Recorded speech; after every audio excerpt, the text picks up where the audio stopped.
What are the ingredients of Karen Pirie? I think you should answer that. Scottish detective plus The boss. She's the boss now. plus crime. This is No, so this bad. is terrible. This is one of the biggest missing person cases in this country's history. Untouchable. I think they can use that sort of bits as well. But like if you were to do ingredients of Karen Pirie, like it is a recipe, big bowl of humour, Scotland, detective that's the boss that probably shouldn't be the boss, doesn't know how to be the boss but is the boss. She's young, she's a girl who is just trying to get through life, going to the pub and having a nice boyfriend whilst also solving one of the biggest international crime cases that the world has seen in this century, I guess. Century? Decade. Century. This is going to be chaos. Being right always puts you in a better mood. Oh, I think it happens often, isn't it? Everyone move it! I think people responded really well to the first series because the UK is famous for detectives and crime drama, and I don't think that's what this show ended up being. I think it maybe people thought that's what it would be, and it's actually not a middle-aged man who's going through a drinking problem and hates his job and is having a divorce. It's a young, quite cool but underestimated young woman who is funny and real and under a lot of pressure, and it really, the humour of the show I think really sets it apart as something we've not seen before, and she's excited about her job and she's good at her job and she breaks all of the rules to do it, but we really get behind her as she does, and I think it's quite delicious to watch her like pie off loads of men and do what she's doing while she's not supposed to be doing it. I think what I always try and do with Karen Pirie is satisfy the kind of traditional mystery elements to that genre, so that you give the audience, you give them the crime, the detective and the hooks, but my favourite thing is to try and Trojan horse something that they're not expecting, and often those are the more relatable parts of the character, I think, and I think they're really ended up being really personal to me and personal to you, about being a woman in a male-dominated workforce, or feeling underestimated, or relationship problems or whatever that you're dealing with. I think they've all been kind of poured in, so she feels, I think, hopefully quite real and authentic, and also funny and eccentric where she needs to be. It's not just the case, it's not just that the plot that we're following, it's this like girl's life as well that we become really invested in. Yeah, I think that for me seemed to be what people responded to with the first series, and I was so happy to see that, because that's what was really important to me about writing it, and it felt like my favourite thing about what we made. Get in the car! They were held for ransom, never seen again. The fact that she investigates historic cases is interesting because there's always a really compelling question at the heart of the show, which is, why has no one ever been able to crack this before? And so it's like a really high bar that Karen has to meet.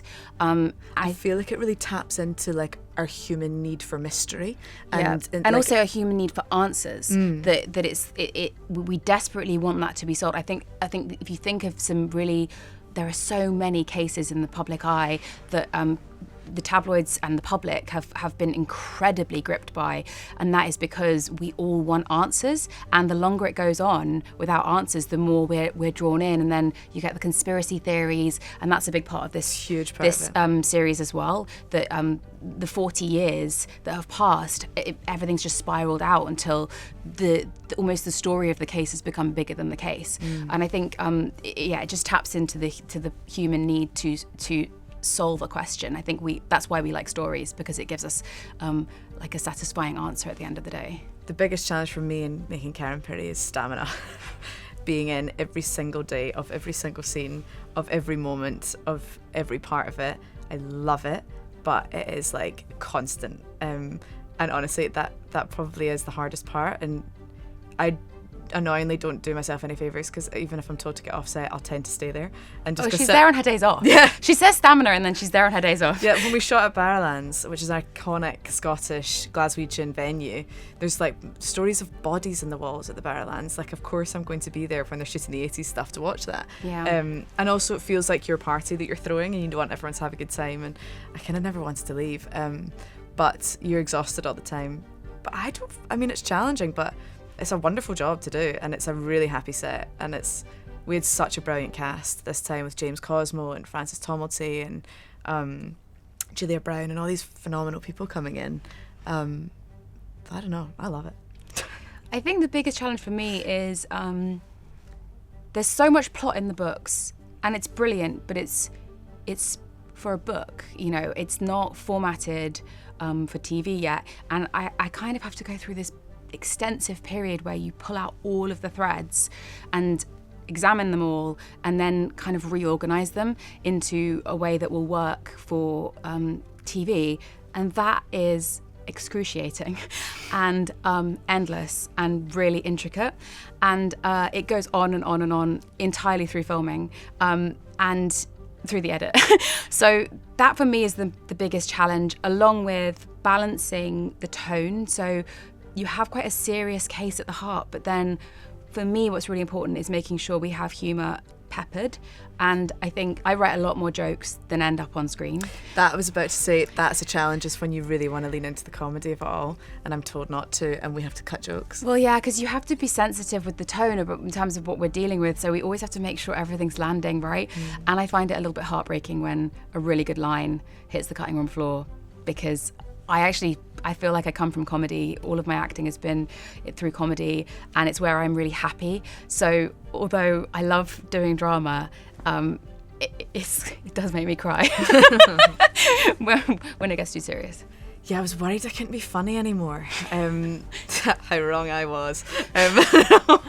No, the minute I put a bum bag back on and a pair of Carhartt trousers and a Fred Perry top and popped a collar like we do in Scotland, it really felt like I just got straight back into it again. And I think it's a real testament to the writing that it was really wonderful that she could write for me this time, so it felt really fluid right away, and putting a pair of Doc Martens back on and marching about is sort of just what she does, and I was really glad that it did come back so naturally.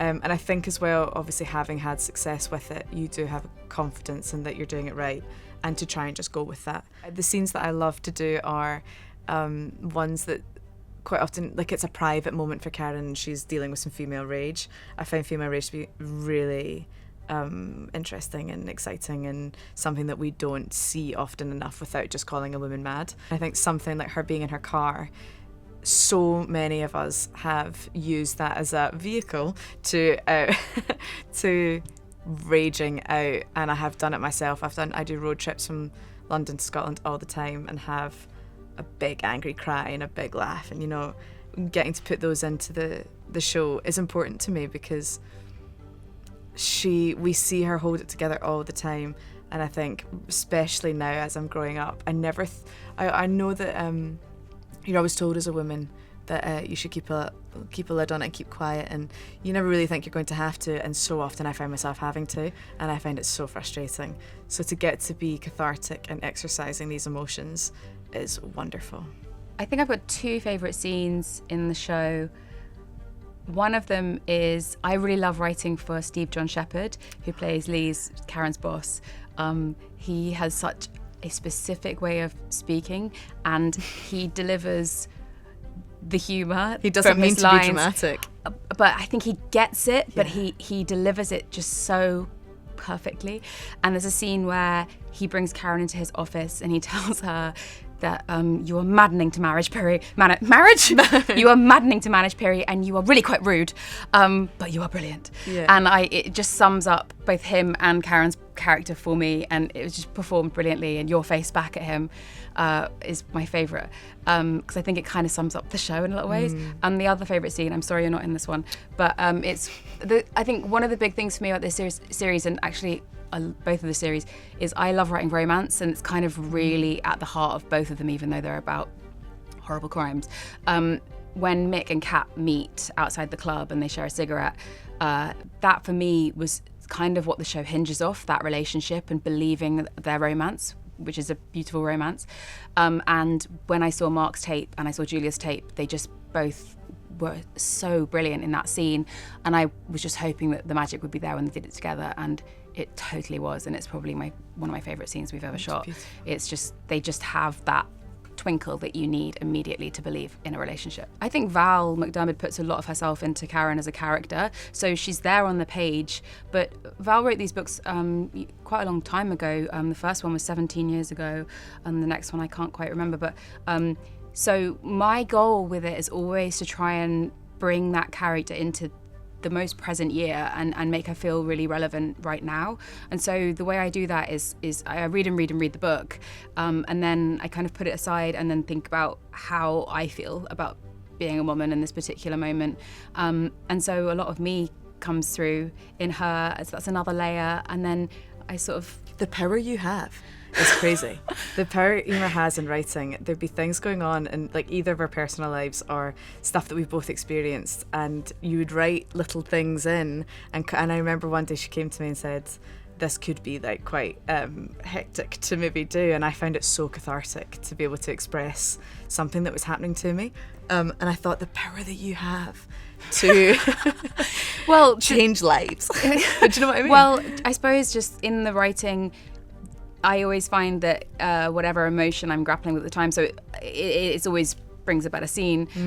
For example, I started writing this when my son was 12 weeks old, and the story at the heart of the show is a woman who's kidnapped with her 2-year-old, and so it couldn't not become imbued with so many emotions of how awful that would be, and protectiveness, and like passion for making it out of that situation. And I think hopefully that just like imbues it with a richness, emotional richness, and yeah, again, Lauren will tell me something and that will inspire something. I'll have a conversation with my boss and I'll be like, oh, that's a really good, interesting power dynamic there, I'll put that in. So it just helps like kind of build all those layers that hopefully then make it feel relevant and relatable to the audience. And that I almost feel like is like it's not like a standard ITV drama, like trying to get rid of that stereotype, because it's a very creative, collaborative set. It's as a world and as a show, it's not just we have a writer, director, and we all just kind of go out and say the lines. It is all very considered and spoken about, and everyone collaborates together in a really creative way. If Karen could team up with any other fictional detective, who do you think would be her choice? She's not a detective, but Karen would really like to work with Gracie Hart from Miss Congeniality. Miss Congeniality, that's it. That was my whole reference from season 1. Yeah, when I first got the scripts, I was like, right, so she's Gracie Lee Freebush, aka Gracie Hart from Miss Congeniality, Sandra Bullock. She's always been a touchstone for us. I don't know if they'd get on though. It's almost too like for like. I think they would. I think because Miss Congeniality, she goes into being a pageant girl, so she understands peace and love and all that. Yeah. And Karen really is a woman's woman at the end of the day, so I think they would get on. That the suit that Karen literally wears in both series was because of that film. So yeah, that actually would be it. That's so good. I forgot about that. Will there be 7 more series of Karen Pirie? Wow. Will there be 7 more series of Karen Pirie? I think Val's just written her 8th book. Yeah. So I mean, the material is there, and ITV have been really brilliant and really supportive of the show. So if the audience respond well, then there's absolutely the possibility that we can make more. Everyone needs to watch it. So if you all watch it, we'll keep going.